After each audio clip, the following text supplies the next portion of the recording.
Olá, eu sou Luiz Fernando e começa agora mais um Alba Debate, programa de entrevistas aqui da sua TV e Rádio Alba.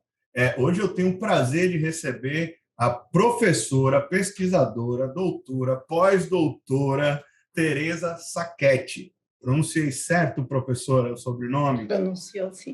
Quero primeiro agradecer a gentileza de nos atender, dizer que hoje a gente tem muitas questões sérias e leves para tratar, porque a política ela precisa ser tratada nesses dois ambientes e, sobretudo, com responsabilidade. O momento não é bom, o momento não é bom para as mulheres, mas o momento não é bom para todos nós. Mas existem perspectivas. E é sobre isso que a gente vai tratar aqui. Então, primeiro, agradecer novamente a participação da professora e dizer para vocês ficarem até o final. A entrevista vai trazer muito conteúdo e vamos nessa. Professora, agradeço demais novamente. É uma rasgação de seda, porque sei que seu tempo é curto, urge. A gente demorou de conseguir viabilizar essa entrevista, muito por razões de várias questões que aconteceram ao longo desse percurso, mas estamos aqui. A eleição está na boca, acontece em outubro, logo, logo já tem as convenções partidárias, e eu queria da senhora, para iniciar, um diagnóstico, como é que está essa relação das mulheres na política hoje? Qual é o diagnóstico? Como é que a gente parte de qual princípio aqui, de qual é o dado atual? Primeiramente, eu agradeço muitíssimo o convite, a TV Alba, Luiz Fernando Lima, um prazer enorme estar aqui conversando com você. A gente já falou um pouquinho, eu sei do seu interesse pelo tema, da sua consciência da importância que tem falar dessas questões, não é que são, às vezes, tratadas de forma tão trivial, enfim. E eu acho que é muito importante nós termos espaço, que a mídia, que jornalistas, que TV, que veículos de imprensa abram espaço para esse tipo de debate, porque, como você falava, Luiz Fernando, a situação nossa no Brasil o Brasil destoa do resto do continente latino-americano. Nós temos uma situação de grande subrepresentação política das mulheres em diferentes níveis. Se eu pegar aqui como exemplo, por exemplo, a participação na Câmara dos Deputados, nós temos apenas 15% de mulheres que são deputadas federais, e esse percentual, nós conquistamos esse percentual apenas em 2018, porque até então o percentual era abaixo de 10%. Enquanto isso, nós temos uma situação de grande avanço dos demais países da América Latina, que tem hoje uma média de 36%, quase 37% de mulheres nas suas câmaras baixas, o que seria equivalente à nossa Câmara dos Deputados, né? Então, assim, nós temos países como México, Bolívia, Argentina, Nicarágua, a Costa Rica, que tem acima de 40% de mulheres, alguns deles têm quase 50% de mulheres, no que seria equivalente à nossa Câmara dos Deputados. E assim, nós temos tido muita luta, muita demanda para que as coisas mudem, mas as coisas têm mudado muito lentamente. Não é? Então, nós sentimos uma grande resistência dos partidos políticos para selecionarem mais mulheres, mas ainda assim, nós temos recentemente, nas últimas eleições, nós tivemos um número de mulheres selecionadas acima de 30%, que é a cota mínima, não é? Porque até 2009, é importante destacar que os partidos não cumpriam essa cota. Foi necessário uma mini-reforma eleitoral em 2009 para que os partidos passassem a cumprir as cotas a partir de 2010, enfim, as eleições deste período. Mas, ainda assim, mesmo que nós tenhamos hoje 30% de mulheres candidatas, 34% nas últimas eleições, o número de eleitas foi de apenas 15%, o que, se nós tivéssemos uma situação de igualdade de disputa, nós teríamos, então, um percentual de mulheres eleitas próximo ao percentual de mulheres candidatas. O fato de que nós não temos isso, nós tivemos 34% de mulheres candidatas, mas apenas 15% de mulheres eleitas, denota que há grandes desigualdades no processo de disputa por votos, não é, entre homens e mulheres. E eu acho que é sobre isso que nós vamos tratar mais aqui, não é? Perfeito, professora. Esse cenário também demonstra uma... Existiram, na verdade, para puxar um pouquinho, algumas possibilidades que poderiam ter mexido nisso. Por exemplo, a lista fechada, a lista aberta. Houve debate sobre isso. Como é que a senhora se relaciona com isso, enxerga essas possibilidades e por que isso não avança dentro do Congresso que legisla sobre isso? Bom, é importante, essa discussão sobre o sistema eleitoral é muito importante. O que os estudos têm demonstrado é que o sistema nosso de representação proporcional, com lista aberta, não favorece a eleição de mulheres ou de pessoas negras, porque num sistema com as características do nosso, e particularmente antes da reforma que permitiu o financiamento público de campanha, o que nós víamos era que os candidatos que tinham... Havia uma grande individualização das campanhas. Não é? Sistema eleitoral de representação proporcional com lista aberta significa, então, para as pessoas que não estão acostumadas, não é, que não conhecem esses termos da ciência política, não é, significa que os partidos apresentam uma lista para concorrer às eleições, mas que o eleitor pode escolher um nome na lista. Então, o eleitor vota num número, né? No nosso caso, a gente leva um número e vota naquele candidato a deputado, a vereador, a deputado estadual, a vereadora, a prefeito, deputado federal, enfim. E normalmente o eleitor não vota na lista, não vota na legenda, né? No Brasil, a gente pode votar tanto na legenda quanto no candidato, mas o eleitor tende a votar, a eleitora tende a votar no candidato ou na candidata. E isso gera uma grande individualização da campanha. Então, o que acaba ocorrendo é que os candidatos que têm muito dinheiro para competir acabam tendo candidaturas mais competitivas, eles acabam sendo mais conhecidos do eleitor, da eleitora, e, portanto, acabam ganhando mais votos. E por isso, né, nós, feministas, e mulheres na Câmara dos Deputados, né, que defendem essa agenda também, movimentos sociais, por muito tempo têm feito campanha pelo fechamento das listas, para que o nosso sistema eleitoral se torne um sistema eleitoral de representação proporcional com lista fechada. Porque o que a gente nota é que, quando a lista é fechada, mais mulheres são eleitas. Mas é muito difícil, não é? Tem sido muito difícil nós conseguirmos impactar, de alguma forma, a opinião do Congresso para que haja uma mudança no tipo de sistema. Agora, em não havendo mudança no tipo de sistema, é importante que a gente garanta, então, recursos financeiros para as mulheres. Porque, como eu falei anteriormente, há uma relação entre representação proporcional com lista aberta e financiamento, né? Individualiza as campanhas, quem tem dinheiro ganha. Para que isso seja mudado, o que nós precisamos é que haja teto de campanha efetivo, né? E que as mulheres tenham acesso a recursos. Então, desde que foi criado o Fundo Especial de Financiamento de Campanha, em 2017, o FEFEC, é importante, foi uma iniciativa, uma política muito importante para que mais mulheres, para proporcionar que mais mulheres sejam eleitas, não é? E, claro, particularmente a política de ação afirmativa, que foi criada em 2018, que determina que haja uma proporcionalidade entre o número de candidaturas de mulheres que concorrem no pleito e o percentual de financiamento que é repassado para essas candidaturas, né?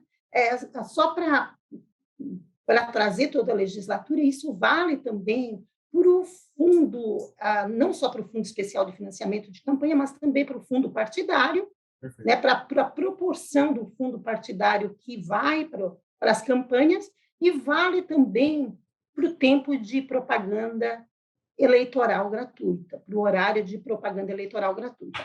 Então, essa regra, então, assim, nós poderíamos dizer que nós temos boas regras hoje, né? Agora, elas precisam ser cumpridas pelos partidos e a justiça eleitoral precisa fazer com que elas sejam efetivadas. Do contrário, né, não adianta nós termos boas regras se elas não forem implementadas. Com certeza. E, inclusive, recentemente houve iniciativa dentro do Congresso para criar uma espécie de anistia para quem descumpriu a regra. Né? Eu queria que a senhora falasse um pouquinho sobre isso, como foi essa luta e em que pé está isso. Sim, foi promulgada a PEC 18, então, de fato, os partidos foram anistiados, então, 22 partidos que não cumpriram as cotas de transferência do financiamento eleitoral e que deveriam ter sido penalizados pela Justiça Eleitoral foram anistiados, e o que acaba ocorrendo é que, bem, a justificativa é que os partidos não tiveram tempo para implementar essa nova regra e que, a partir daqui, sim, nós teremos que fiscalizar, e, enfim. A questão é que nós vemos isso acontecendo há décadas, né, há algum tempo. No início, os partidos não cumpriam as cotas, e a justificativa é que, bem, tinha uma palavra lá que era reservar, então eles reservavam 30% para as mulheres, mas não preenchiam, né? Ou seja, ignorando o espírito da lei, porque, obviamente, que se espera que se tem uma cota de 30%, que 30% de mulheres seja preenchido. Então, assim, e depois disso, a gente viu que, bem, as mulheres não recebiam a mesma financiamento dos partidos. Eu tenho estudo que demonstra que do fundo partidário, as mulheres recebiam uma quantia menor. O fundo partidário era um recurso pequeno, mas demonstra que os partidos não tinham não dedicavam o mesmo esforço para eleger mulheres como dedicavam aos homens. Então, para ficar nessa questão dos partidos, né, a gente tem visto que, historicamente, os partidos privilegiam as candidaturas dos homens, né, porque eles consideram que são melhores candidatos, são candidatos natos. Os homens têm um capital político maior, obviamente, porque eles estão ocupando posições públicas há mais tempo.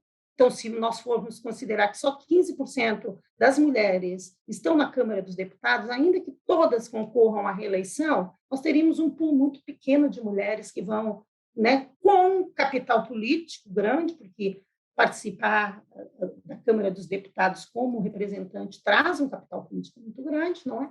Então, enfim, então nós temos aqui um cenário onde nós vemos uma grande preferência, né, dos partidos pelos homens.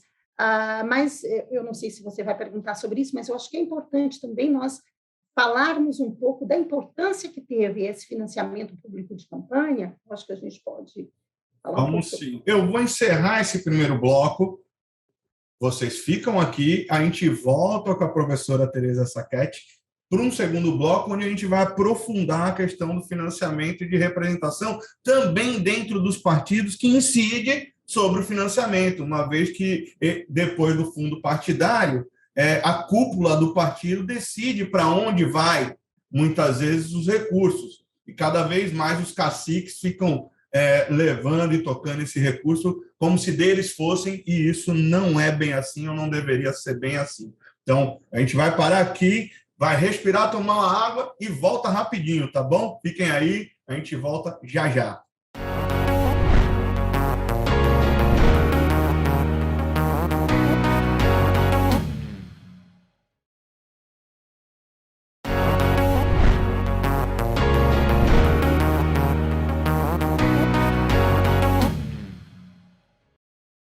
Voltamos para o segundo bloco aqui dessa entrevista com a professora, pesquisadora, doutora e feminista, que é fundamental frisar isso, Tereza Sacchetti, que está aqui trazendo para a gente uma aula daquilo que ela vem produzindo ao longo do tempo, vem pesquisando e diagnosticando, o que é fundamental para a gente entender o momento que a gente está atravessando e apontar perspectivas de melhora.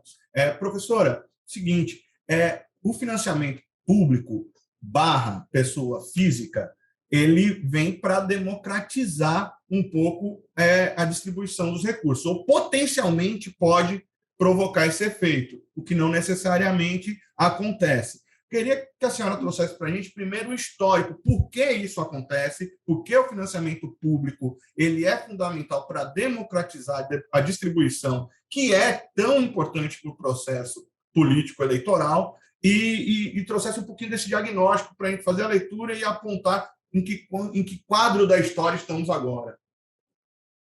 Perfeito, Luiz Fernando. É importante que a gente entenda que as eleições, para fazer a campanha, é necessário dinheiro, não é? O dinheiro potencializa, é necessário que o eleitor conheça as propostas dos seus representantes, é necessário que os representantes criem um comitê eleitoral, que façam campanha, então tudo isso custa dinheiro. O que acontecia antes?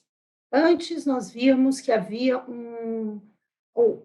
principal fonte de financiamento, a fonte de financiamento que definia quais os candidatos se elegiam, era o financiamento das empresas. Então, o que lá no TSE é visto como pessoa jurídica. Então, pessoa jurídica era a principal fonte. Candidatos, simplificando, candidatos que recebiam dinheiro de empresas, grandes quantias de financiamento das empresas, tinham muito mais chance de se eleger. Então, além disso, não é, trazer aqui um atrelamento desses candidatos com a iniciativa privada, não é? E quando se fala, às vezes a população fala muito de corrupção, enfim, mas não se atenta para a importância que tem pensar no sistema eleitoral, no sistema político, no financiamento de campanha, como um passo para isso, como isso pode ser feito. Eu acho que isso é importante também pensar, não é um parênteses aqui que eu abro, mas voltando para a questão das mulheres, as mulheres não recebiam tanto dinheiro quanto os homens, muito menos, quando a gente comparava na média da iniciativa privada, as pessoas negras também não.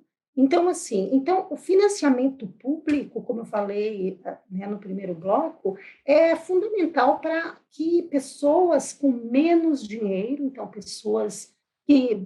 é uma questão de classe também, digamos, mas é uma questão de gênero e raça. Porque, como eu falei, mulheres e pessoas negras também recebem menos recursos da iniciativa privada e, então, o financiamento público potencializa uma entrada maior de representantes desses grupos no processo legislativo das diferentes esferas políticas.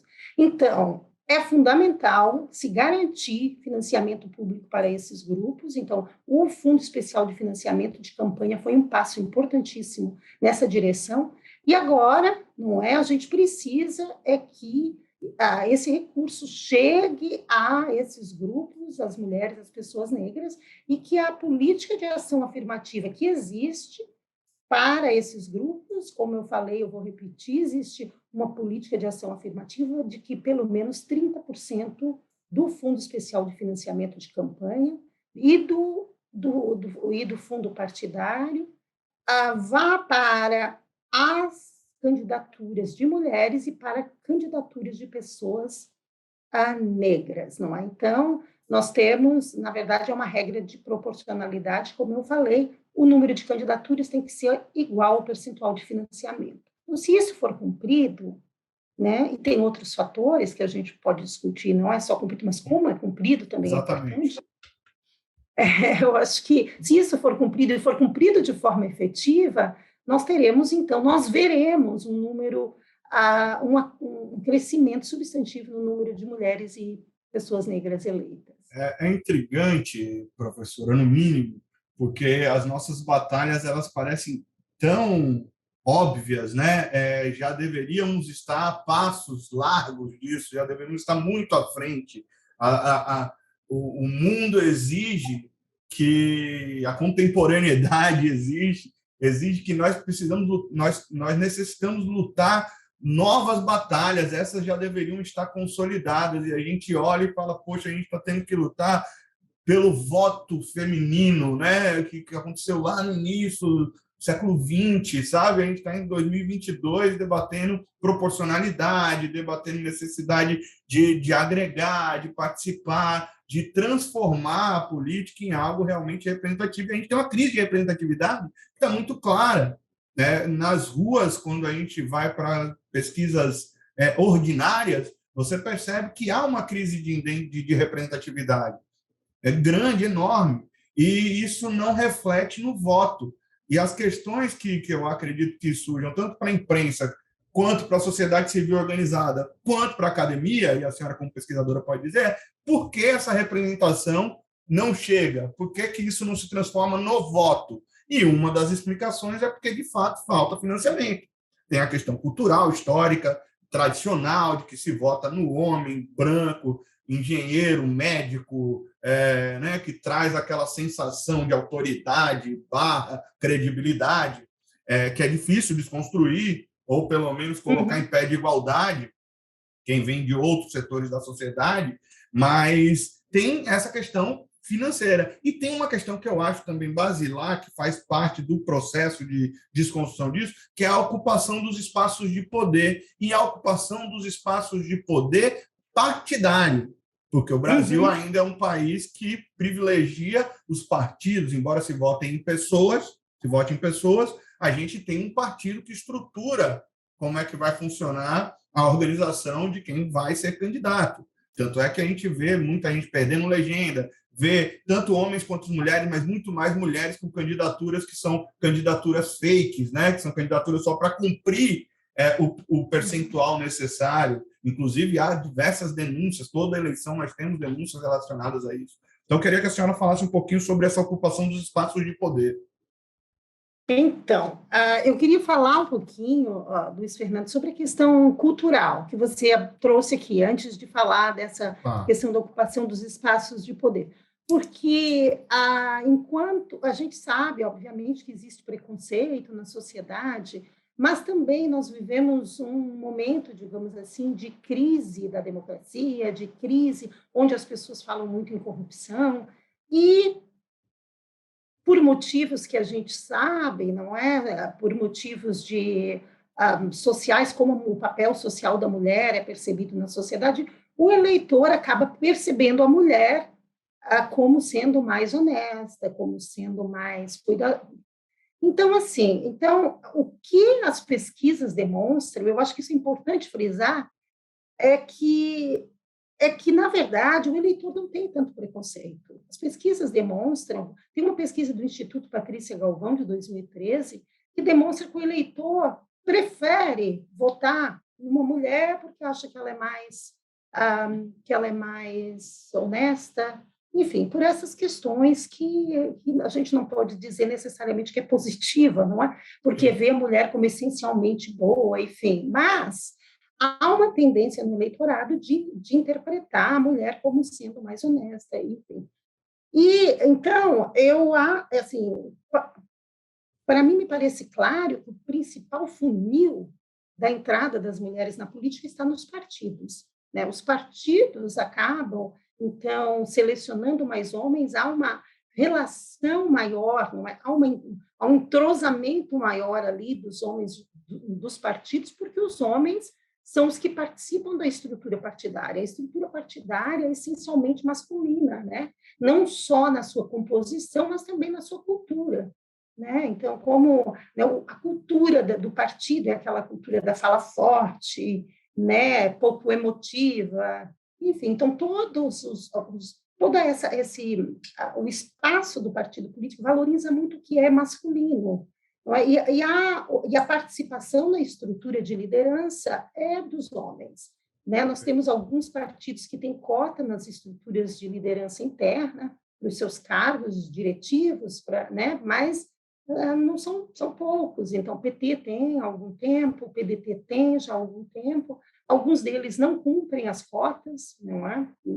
E assim, ainda mesmo assim, quando as mulheres participam dessas estruturas, elas não ocupam cargos que são de lideranças efetivas, como a presidência, secretaria-geral. Então, assim, tem cargos que eles dão outros cargos para as mulheres que são né, que tem menos capacidade de liderança, digamos assim, o potencial de liderar o partido.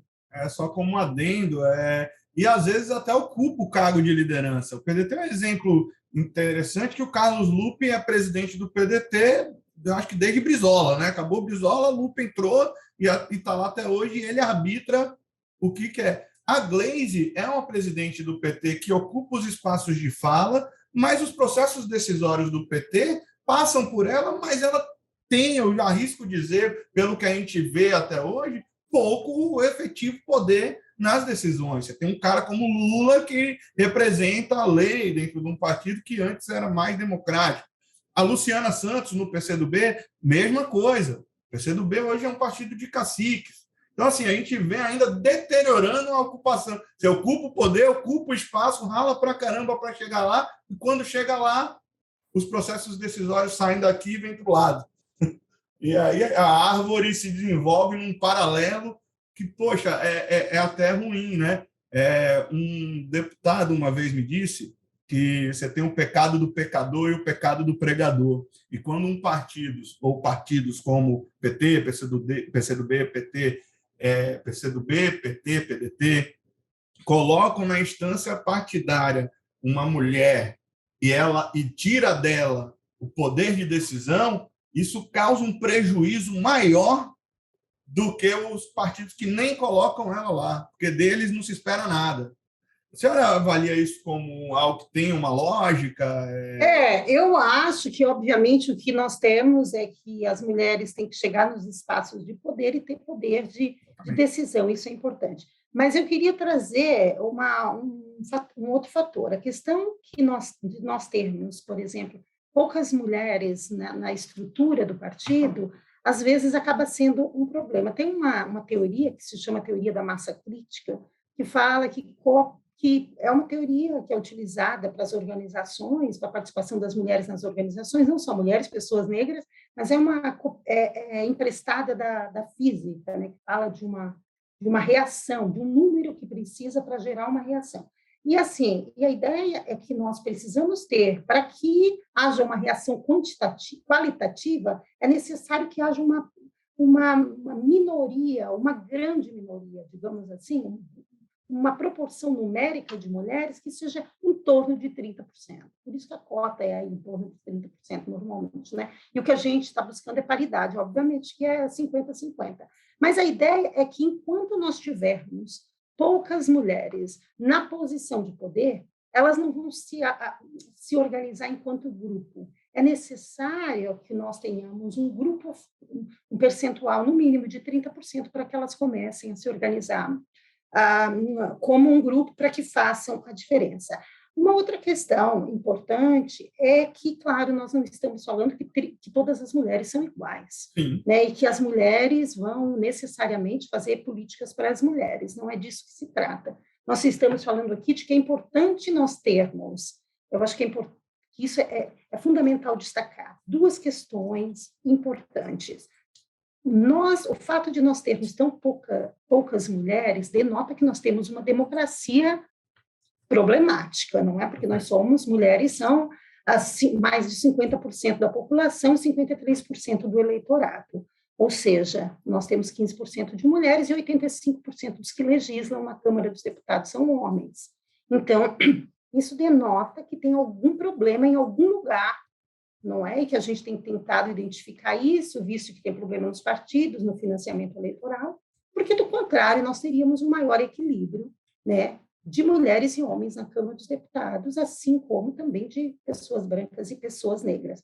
Então, isso em si nos assegura ou nos dá propriedade para que nós façamos uma demanda por mais mulheres na política, independentemente de quem sejam essas mulheres. Perfeito. Professora, vamos encerrar o nosso segundo bloco. Voou esse segundo bloco e a gente parte para um terceiro bloco, em que a gente vai explorar um pouquinho mais essa questão das participações. Quero exprimir um pouquinho de opinião. Diagnóstico a gente já traçou. Quero um pouquinho da opinião sobre as perspectivas, sobre essas eleições que estão aí, que vão acontecer agora em outubro, que, se tudo der certo, vão acontecer, né? Porque tem gente trabalhando contra. mas queria também falar um pouquinho sobre a oportunidade que foi perdida, por exemplo, aí numa chapa do ex-presidente Lula de colocar uma mulher pós impeachment de Dilma, talvez fosse o momento oportuno para se pensar num VP, numa vice-presidente, ou candidata a vice-presidente, na ocupação das presidências do Congresso Nacional, do Senado, da Câmara, na Assembleia Legislativa da Bahia, na Câmara Municipal de Salvador. A gente tem, eu acho que não tem na história nenhuma desses 4 casas legislativas uma presidente mulher. Na história não tem. Isso. Eu acho que nós precisamos falar também um pouquinho aqui da nossa representação local, não é? Que vamos também... sim. Então, eu vou pedir para que vocês fiquem aqui, a gente vai e volta a programação da TV Alba. Você fique esperto aí, que tem muita coisa acontecendo. E a gente volta com a professora Tereza para o terceiro e último bloco do Alba Debate. Não saia daí.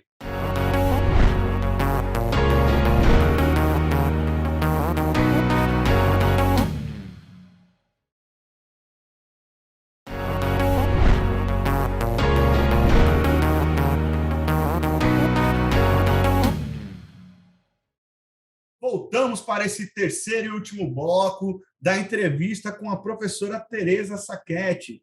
A gente falou aqui sobre a participação, a presença, a representação das mulheres na política nacional. Obviamente, professora, que 45 minutos regulamentares é muito pouco para a gente trazer um problema tão grave que precisa de tanto aprofundamento. E é por isso que o convite, já reitero aqui o convite para uma nova conversa da gente, já puxando o gancho para a pergunta seguinte. Em maio, agora, a Folha de São Paulo saiu com uma matéria, feita, inclusive, assinada por um colega João Pedro Pitombo, aqui da Bahia, e a Vitória Azevedo, de que as mulheres são apenas uma em cada 7 pré-candidatas ao governo. Apenas a Fátima Bezerra foi eleita lá no Rio Grande do Norte, que, inclusive, é o estado que mais mulheres elegeu governadora, 2, foi eleita em 2018. Na política nacional, entre os quadros de pré-candidato, a gente tem a senadora Simone Tebet, que é pré-candidata pelo MDB, e muito mais numa postura de que ela teria dificuldade de concorrer à reeleição diante do cenário dela lá, que tem a ex-ministra Tereza Cristina, salvo engano, que será candidata ao Senado e que está muito forte com o agronegócio, com essa onda bolsonarista, que naquela região do país é muito forte. Então, assim, existe uma construção, uma conjuntura. Queria que a senhora analisasse também para a gente, é um monte de coisa, um combo de perguntas. E aí, na verdade, eu queria a opinião. Se o ex-presidente Lula, o PT, perdeu a oportunidade, nesse momento, de colocar na vice uma mulher e dar um recado para quem atribui o impeachment também a questões relacionadas ao machismo, o impeachment da ex-presidente Dilma.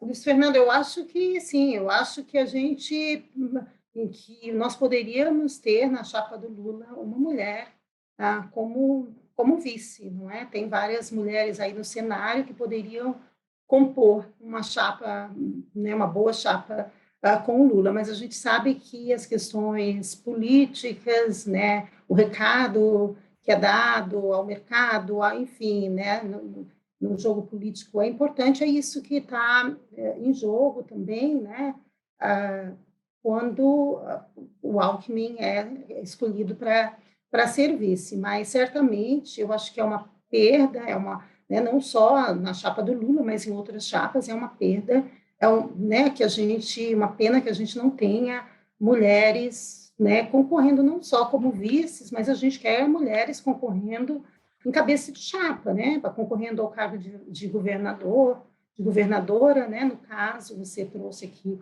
um dado importante, apenas 1 em cada 7 candidatos são mulheres, isso é muito sério, e isso novamente reflete o que eu falava há pouco, que os partidos não dão preferência às candidaturas de mulheres, e quando se trata de cargos majoritários, normalmente o selecionado é um homem.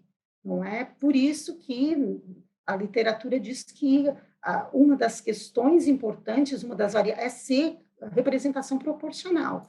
né? Porque, normalmente, cargo majoritário, eu acho importante falar isso, porque teve toda uma discussão no ano passado para transformar o nosso sistema eleitoral num distritão, né? Ou seja, transformar o nosso sistema eleitoral de representação proporcional em sistema majoritário.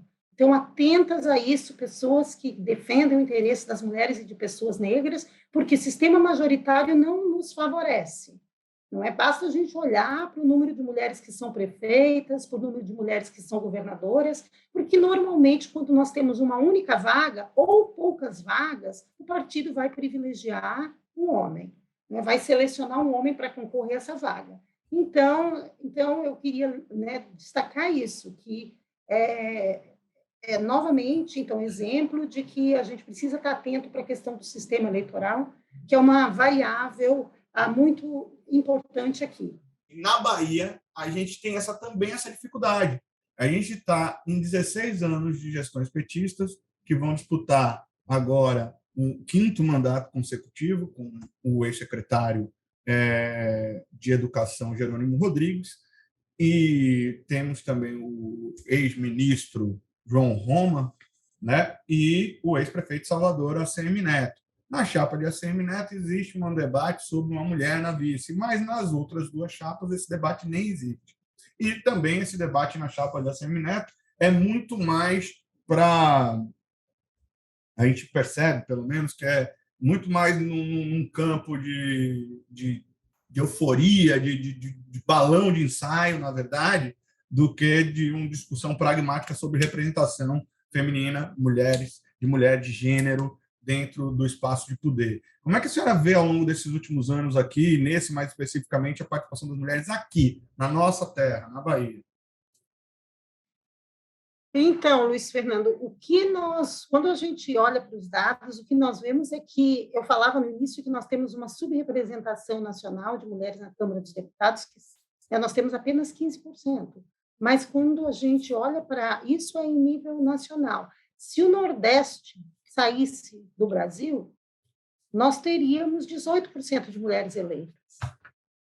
Porque, na verdade, o que nós tivemos na última eleição, e eu acho que é muito importante, às vezes as pessoas não sabem disso, mas o Nordeste elegeu apenas 7,9% de mulheres deputadas federais, e a Bahia 7,7%.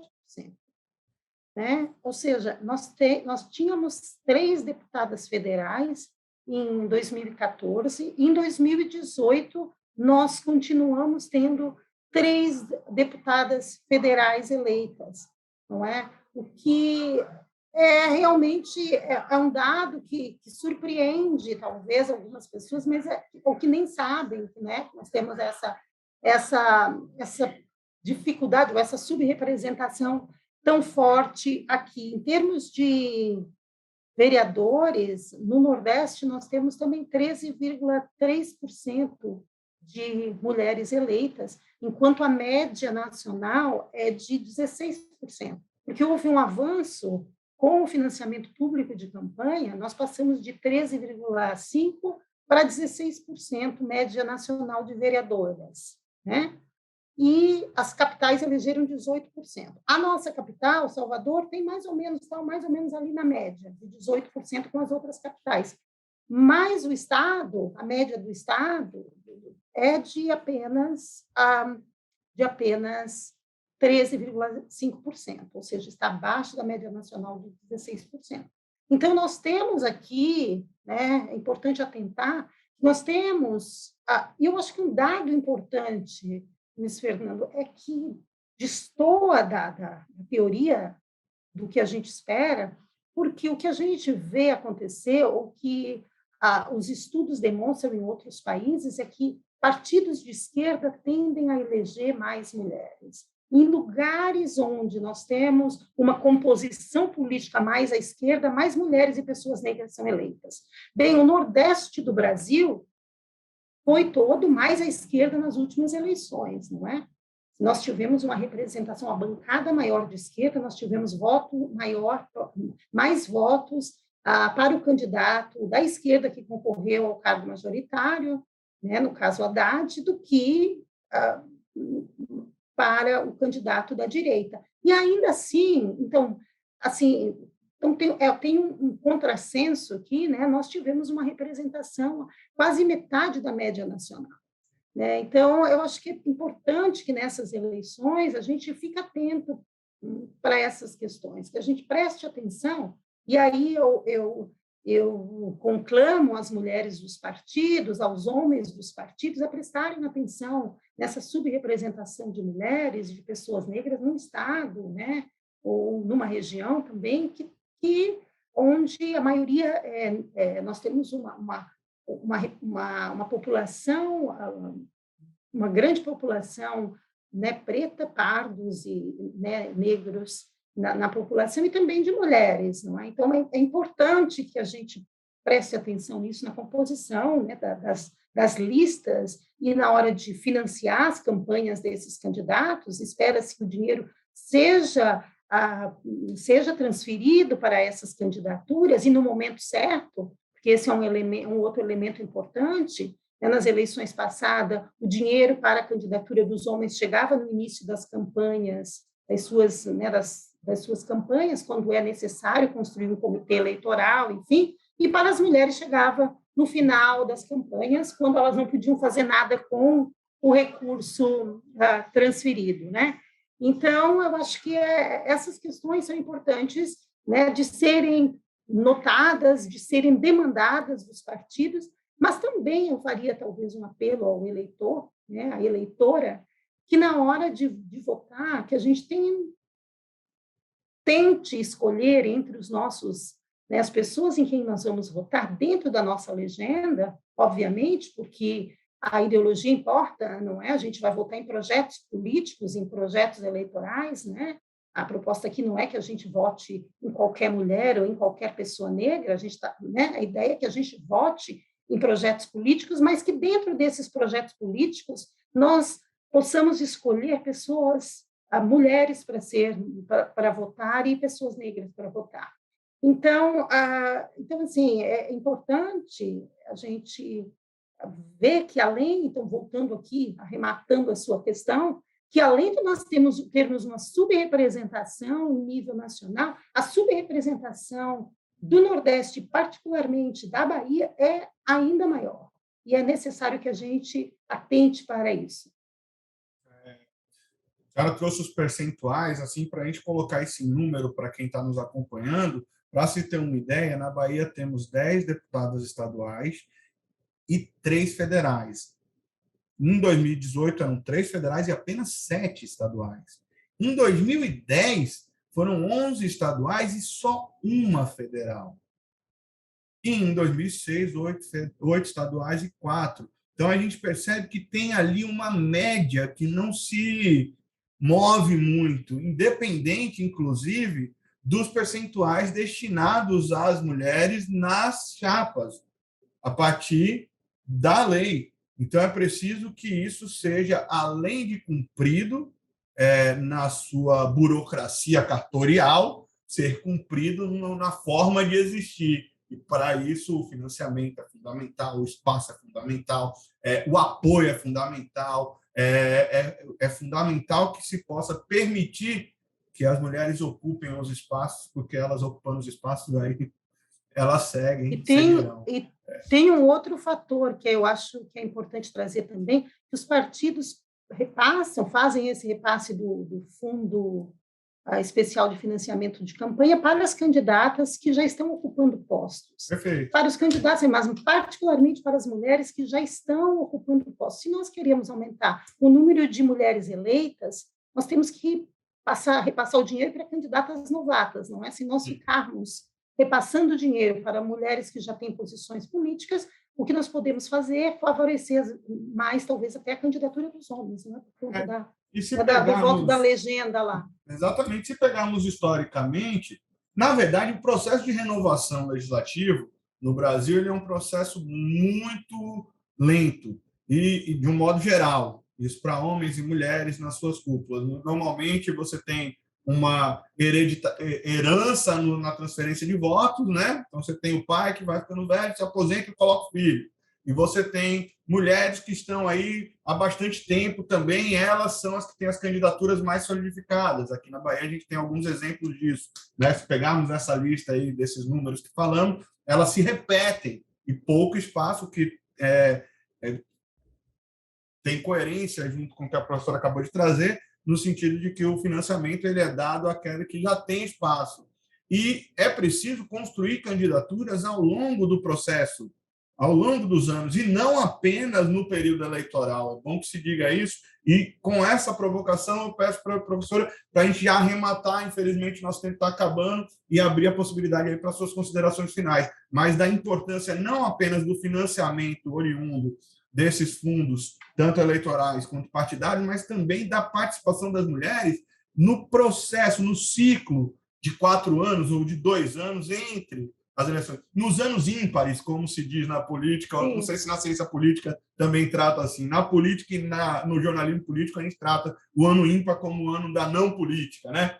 Em tese, que não existe, mas seria o ano de trabalhar também os nomes para solidificar e chegar na pré-campanha já consolidada, ou com chance Sim, de certamente. Ser. A política não ocorre só no período eleitoral. Existe, inclusive, né, uma destinação, uma verba que deveria ser destinada à capacitação de mulheres, que é de 5% do fundo partidário, e que às vezes os partidos não utilizam. Na maioria das vezes eles fazem um evento no final, convidam todas as mulheres para um grande evento. Enfim, esses 5% deveria ser utilizado para fazer capacitação, para poder incentivar as mulheres a participar da política e tal. Então, o que ocorre? Durante o período que não é eleitoral, os partidos políticos não fazem atividades de recrutamento eleitoral, não fazem atividade de capacitação, e aí, no final das contas, lá no período eleitoral, os partidos, tendo que cumprir as cotas, argumentam que não tem mulheres capacitadas para ocupar as vagas, enfim,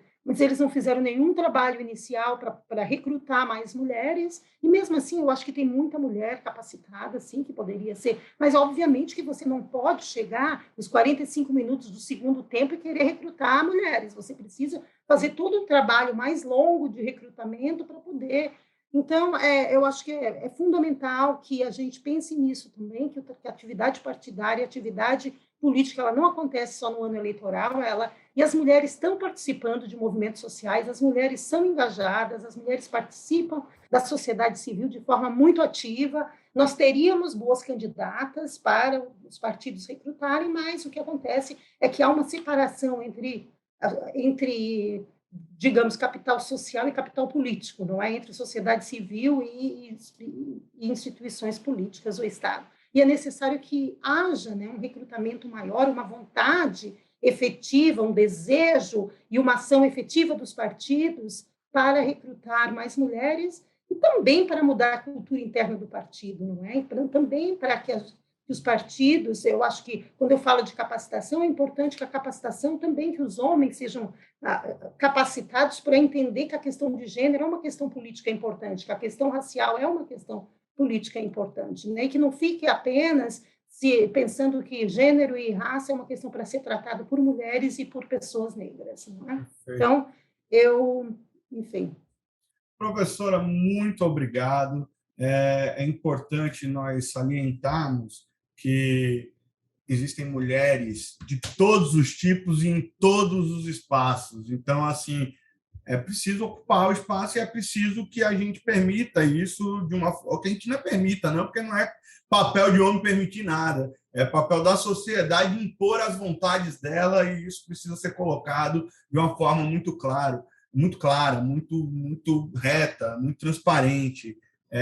O futuro está aí, existe demanda, a gente tem uma crise de representatividade que também encontra respaldo nisso, e é fundamental que estejamos abertos a isso e que saiamos também dos discursos e passemos a atitudes, às ações, né? O jornalismo político precisa ouvir mais cientistas políticas como a senhora, como a professora. Eu acho que às vezes a gente fazendo a meia-culpa fica restrito às mesmas fontes para falar sobre os mesmos temas, e é importante diversificar isso. O direito eleitoral tem advogadas eleitorais especialistas e muito competentes, muito boas, que estão aí. Então, assim, todos os espaços de poder precisam de paridade. E precisa de esforço de todos nós para mudarmos a lógica que vem acontecendo e que aonde a gente está não está legal. Esse é o fato, né? A gente tem um momento de Eu crise, que foi como a concordo. gente abriu o programa da gente, então é preciso tomar atitudes diferentes para poder gerar resultados diferentes, senão a gente continua repetindo os mesmos erros. E dentro disso, obviamente, que a questão de gênero e raça está extremamente ligada. Eu concordo com você, Luiz Fernando, não é uma questão de permitir, mas é uma questão de abrir espaços. Você falou muito bem. É uma questão de nós precisamos abrir espaço não só na política, mas você trouxe um gancho aí muito importante de ser feito. Nós precisamos abrir espaço para mulheres, para pessoas negras, para mulheres negras, falar em programas como este, abrir espaços nos jornais, na mídia social, enfim, em todos os espaços, não é? Porque a mesma coisa, como nós precisamos que os homens, né, abram espaços para que mais mulheres entrem no espaço de representação política, nós também precisamos de, né, vocês que estão ocupando, são maioria nos espaços de poder, nós precisamos ter aliados nesses espaços para que mais mulheres participem, mais pessoas representantes de grupos que a gente chama grupos minorizados e que não são grupos, não são minorias, na verdade, são maiorias sociais, mas são minorizados, nós precisamos que aliados, pessoas que não necessariamente façam parte desses grupos, mas que sejam, né, que entendam a importância de se tornarem aliados desses grupos e abram espaços, então, para representantes desses grupos nos mais diferentes espaços de poder, como é, por exemplo, a mídia. Obrigado, E eu professor. agradeço muitíssimo a oportunidade de participar deste programa. Agradeço essa conversa com você, tão boa, não é? Com um jornalista tão conhecedor das questões, não é? Então, foi aqui um debate muito importante. E eu espero que a gente possa, né, ter outras oportunidades, mas ter um debate depois das eleições para poder avaliar os números e que sejam números diferentes, né, significativamente diferentes do que a gente tem hoje. Muito obrigada. Eu que agradeço, nós todos da TV e Rádio Alba agradecemos a participação da professora e espero que vocês tenham gostado, ficado até aí. Até a próxima, um outro debate virá. Fique ligado na programação e na grade aqui da nossa TV Alba. Muitos debates, muitas entrevistas e muitas reportagens relacionadas aos variados temas acontecem e são exibidos por aqui. Obrigado, professora. Obrigado a vocês que ficaram até aqui, até agora. E até a próxima. Um abraço.